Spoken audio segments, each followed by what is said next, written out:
Hi ಎಲ್ಲರಿಗೂ ನಮಸ್ಕಾರ ಸ್ನೇಹಿತರೆ, welcome to my back our channel. ನೀವು ನೋಡ್ತಾ ಇದ್ದೀರಾ ಕನ್ನಡ ಜಗತ್ತು ಅಥಣಿ ಚಾನಲ್ ಅನ್ನ.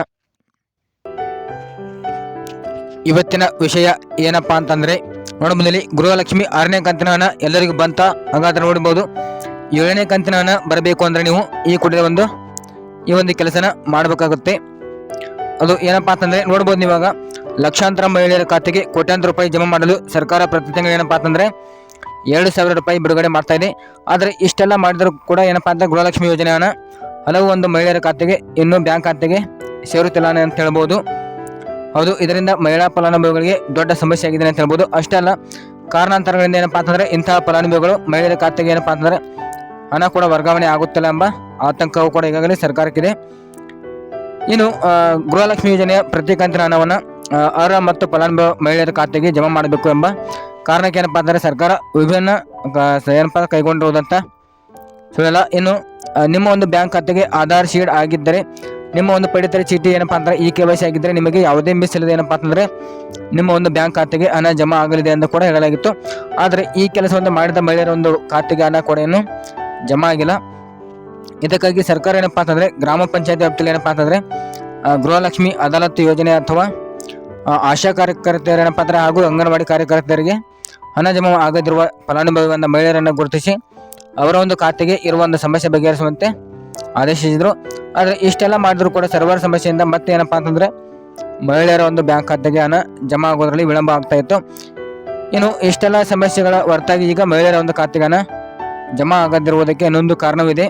ಅದು ಏನಪ್ಪಾ ಅಂತಂದ್ರೆ ಗೃಹಲಕ್ಷ್ಮಿ ಯೋಜನೆಯ ಮಾನದಂಡದಲ್ಲಿ ಸರ್ಕಾರವು ಉಲ್ಲೇಖಿಸಿರುವಂತಹ ಪ್ರಮುಖ ವಿಷಯವೆಂದರೆ ಆದಾಯ ತೆರಿಗೆ ಪಾವತಿದಾರ ಮಹಿಳೆ ಮತ್ತು ಗೃಹಲಕ್ಷ್ಮಿ ಯೋಜನೆಯ ಪ್ರಯೋಜನವನ್ನು ಪಡೆಯಲು ಸಾಧ್ಯವಾಗಿಲ್ಲ.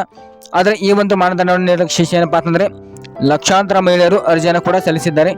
ಆದಾಯ ತೆರಿಗೆ ಪಾವತಿಸಿರುವಂಥ ಮಹಿಳೆಯರ ಅರ್ಜಿಗಳನ್ನ ಸರ್ಕಾರ ಕೂಡ ಈಗಾಗಲೇ ತಿರಸ್ಕಾರವನ್ನು ಕೂಡ ಮಾಡಿದೆ.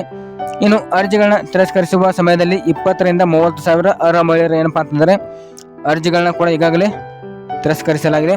ಇನ್ನು ಅಂತಹ ಮಹಿಳೆಯರ ಹೆಸರಿನ ಪಟ್ಟಿಯನ್ನು ಕೂಡ ಸೇರಿಸಲಾಗಿದೆ ಅಂತ ಹೇಳ್ಬೋದು. ಇನ್ನು ಆದ್ದರಿಂದ ನಿಮ್ಮ ಹೆಸರಿದ್ದರೆ ನೀವು ತಕ್ಷಣ ಹತ್ತಿರದ ಶಿಶು ಅಭಿವೃದ್ಧಿ ಇಲಾಖೆ ಮತ್ತು ಆದಾಯ ತೆರಿಗೆ ಪಾವತಿದಾರರಲ್ಲ ಎಂದು ದೃಢೀಕರಿಸುವ ಒಂದು ಪ್ರಮಾಣ ಪತ್ರವನ್ನು ಸಲ್ಲಿಸಬೇಕಾಗುತ್ತೆ. ಇನ್ನು ಅದರ ನಂತರ ನಿಮ್ಮ ಒಂದು ಪರಿಶೀಲನಾ ಪ್ರಮಾಣ ಪತ್ರವನ್ನು ಸಂಬಂಧಪಟ್ಟ ಅಧಿಕಾರಿಗಳಿಗೆ ಕಳುಹಿಸಿ ಮತ್ತು ನಿಮ್ಮ ಒಂದು ಹೆಸರಿನ IT ಪಾವತಿದಾರರ ಪಟ್ಟಿಯಿಂದ ತೆಗೆದುಹಾಕಲಾಗುತ್ತದೆ ಅಂತ ಕೂಡ ಹೇಳಲಾಗುತ್ತಿದೆ. ಇನ್ನು ನೀವು ಇದನ್ನು ಮಾಡಿದರೆ ಮುಂದಿನ ಗೃಹಲಕ್ಷ್ಮಿ ಯೋಜನೆಯ ಪ್ರತಿ ಕಂತಿನ ಹಣವನ್ನು ನಿಮ್ಮ ಒಂದು ಖಾತೆಗೆ ಸೇರಿಸಲಾಗುತ್ತದೆ ಅಂತ ಕೂಡ ಈಗಾಗಲೇ ತಿಳಿಸಲಾಗಿದೆ. ಹೌದು ಸ್ನೇಹಿತರೆ, ನೋಡ್ಬೋದು ನೀವು ಈಗಾಗಲೇ ಏನಪ್ಪಾ ಅಂತಂದ್ರೆ 6ನೇ ಕಂತಿನ ಹಣವನ್ನು ಫೆಬ್ರವರಿ 8, 2024ರಿಂದ ಬಿಡುಗಡೆ ಮಾಡಲಾಗಿದೆ. ಇನ್ನು ಬಿಡುಗಡೆ ಮಾಡಿರುವಂಥ ವಿಷಯದ ಕುರಿತು ಯಾವ ಸಂಶಯವಿಲ್ಲ ಹಾಗೂ ಕೆಲವು ದಿನ ಹಿಡಿಯುವುದು ಏನಪ್ಪಾ ಅಂತಾರೆ ಎಲ್ಲ ಫಲಾನುಭವಿಗಳ ಖಾತೆಗೆ ಜಮಾ ಮಾಡಲು ಸಾಧ್ಯ ಆಗುವುದಿಲ್ಲ. ಯಾಕೆಂತಂದ್ರೆ ನೋಡ್ಬೋದು ಇಲ್ಲಿ ಪ್ರತಿಯೊಂದು ಜಿಲ್ಲೆಗೆ ಇಂತಿಷ್ಟು ಒಂದು ದಿನದಲ್ಲಿ ಎಲ್ಲ ಜಿಲ್ಲೆಗಳಿಗೆ ಒಮ್ಮೆಯೂ ಕೂಡ ಜಮಾ ಮಾಡೋದಿಲ್ಲ. ಇನ್ನು ಹಂತವಾಗಿ ಪ್ರತಿಯೊಬ್ಬರ ಖಾತೆಗೂ ಹಣವನ್ನು ಜಮಾ ಮಾಡಲಾಗ್ತಾ ಇದೆ. ಇನ್ನು ಫೆಬ್ರವರಿ 8, 2024ರಂದು ಗೃಹಲಕ್ಷ್ಮಿ ಯೋಜನೆ ಏನಪ್ಪಾ ಅಂದರೆ 6ನೇ ಕಂತಿನ ಹಣ ಈಗಾಗಲೇ ನೋಡ್ಬೋದು ಇಲ್ಲಿ ಕೆಲವೊಂದಿಷ್ಟು ಫಲಾನುಭವಿಗಳಿಗೆ ಜಮಾ ಆಗಿದೆ. ಕೆಲವೊಂದಿಷ್ಟು ಅನ್ನೋದಕ್ಕಿಂತ ಎಲ್ಲ ಒಂದು ಆಲ್ಮೋಸ್ಟ್ ಆಲ್ ಏನಪ್ಪಾ ಅಂತಂದರೆ ಎಲ್ಲರ ಒಂದು ಬ್ಯಾಂಕ್ ಖಾತೆಗೆ ಹಣ ಕೂಡ ಜಮಾ ಆಗಿದೆ. ಇನ್ನು ಬಹಳಷ್ಟು ಜನರಿಗೆ ಗೊಂದಲವಾದ ವಿಷಯವಾದ ಏನಪ್ಪಾ ಅಂತಂದರೆ ರಾಜ್ಯದಿಂದ ಗೃಹಲಕ್ಷ್ಮಿ ಯೋಜನೆ ಹಣ ಬಂದರೆ ಫಲಾನುಭವಿಗಳಿಗೆ ಯಾವುದೇ ರೀತಿಯ ಮಾಹಿತಿ ಬರುತ್ತಾ ಇಲ್ಲ, ಆದ್ದರಿಂದ ಅವರಿಗೆ ಹಣ ಬಂದಿದ್ದರೂ ಕೂಡ ಸರಿಯಾಗಿ ತಿಳಿತಾ ಇಲ್ಲ. ಅದೇ ರೀತಿ ನಿಮಗೂ ಆಗಿದೆ ಕೂಡ. ಹೌದು, ನೀವು ಏನಪ್ಪಾ ಅಂದರೆ ಪಾಸ್ಬುಕ್ಕನ್ನು ಎಂಟ್ರಿ ಮಾಡಿಸಿದ ನಂತರ ನಿಮಗೆ ತಿಳಿದಿದ್ದು ನಮಗೆ ಗೃಹಲಕ್ಷ್ಮಿ ಯೋಜನೆ 5ನೇ ಕಂತಿನ ಹಣ ನಮ್ಮ ಒಂದು ಬ್ಯಾಂಕ್ ಖಾತೆಗೆ ಬಂದು ಜಮಾ ಆಗಿದೆ ಎಂದು. ಅದೇ ರೀತಿ ನೀವು ಕೂಡ ನಿಮ್ಮ ಒಂದು ಹತ್ತಿರದ ಬ್ಯಾಂಕಿಗೆ ಹೋಗಿ ನಿಮ್ಮ ಒಂದು ಪಾಸ್ಬುಕ್ಕನ್ನು ಎಂಟ್ರಿ ಮಾಡಿಸಬೇಕಾಗುತ್ತೆ. ಎಂಟ್ರಿ ಮಾಡಿಸಿದ ತಕ್ಷಣ ನಿಮಗೆ ಬಿಡುಗಡೆ ಆಗಿರುವ ಗೃಹಲಕ್ಷ್ಮಿ ಯೋಜನೆ ಹಣ DBT ಮೂಲಕ ಜಮಾ ಮಾಡಿರುವ ಕಾರಣ ಫಲಾನುಭವಿಗಳಿಗೆ ಬ್ಯಾಂಕ್ ರಜೆ ದಿನ ಇದ್ದರೂ ಕೂಡ ನಿಮ್ಮ ಒಂದು ಬ್ಯಾಂಕ್ ಖಾತೆಗೆ ಜಮಾ ಆಗುವ ಸಾಧ್ಯತೆ ಹೆಚ್ಚಿದೆ. ಈಗ ಹಣ ಬಿಡುಗಡೆ ಆಗಿದ್ದು DBT ಮೂಲಕ ಯಾವಾಗ ಬೇಕಾದರೂ ಹಣ ಜಮಾ ಆಗುವಂಥ ಸಾಧ್ಯತೆ ಇರುತ್ತದೆ. ಹಾಗಾಗಿ ಎಲ್ಲ ಫಲಾನುಭವಿಗಳಿಗೆ ಗೃಹಲಕ್ಷ್ಮಿ ಯೋಜನೆಯ 6ನೇ ಕಂತಿನ ಹಣ 1, 2 ಅಥವಾ ಬೇರೆ ಏನಪ್ಪಾ ಅಂದರೆ ಯಾವ ಒಂದು ಕಂತಿನ ಹಣ ಬಂದಿಲ್ಲವಾದರೆ ನಿಮ್ಮ ಒಂದು ಖಾತೆಗೆ DBT ಮೂಲಕ ಜಮಾ ಆಗುವುದು.